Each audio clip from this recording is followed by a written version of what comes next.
कि एक पंडित जी गंगा नहाने रोज जाते थे। तो रैदास जी से कहा कि रैदास जी कभी गंगा नहाते तो होते ही। तो उनका हम अपने कर्म को ही पूजा समझते हैं।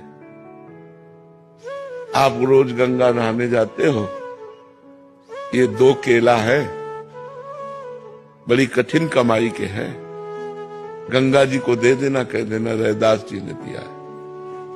पंडित जी ने ले लिया और जब जाकर गंगा जी से कहा कि रैदास जी ने ये 2 केले आपको दे, तो गंगा जी में से हाथ प्रकट हुआ और 2 केले लेके समा गया। फिर थोड़ी देर में हाथ प्रकट हुआ और आवाज आई कि स्वर्ण का जो कंगन है ये रैदास जी को हमारी तरफ से प्रसादी दे देना, गंगा जी ने।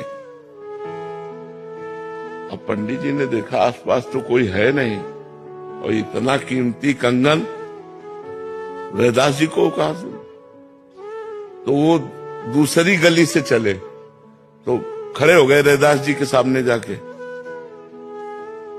जिस गली से चलते वापस फिर वही रैदास जी के घर के सामने खड़े हो जाते। चमत्कार ये महापुरुष का कि गंगा जी ने कंगन दिया तो जिस गली से चलते घूम करके अपने घर के लिए वो पहुंच जाते रैदास जी के दरवाजे। आखिरकार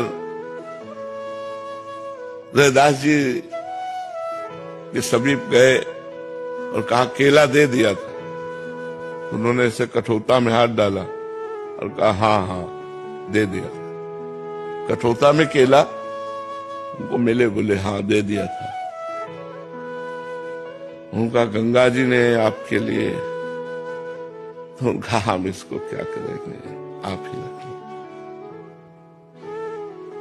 तो उन्होंने कहा कि ये तो धोवन है, इसमें आपने। तो उनको जानते हो क्या कहा था? सब कोई जानता है उनकी प्रसिद्धि इस बात की, मन चंगा कठौती पे गंगा।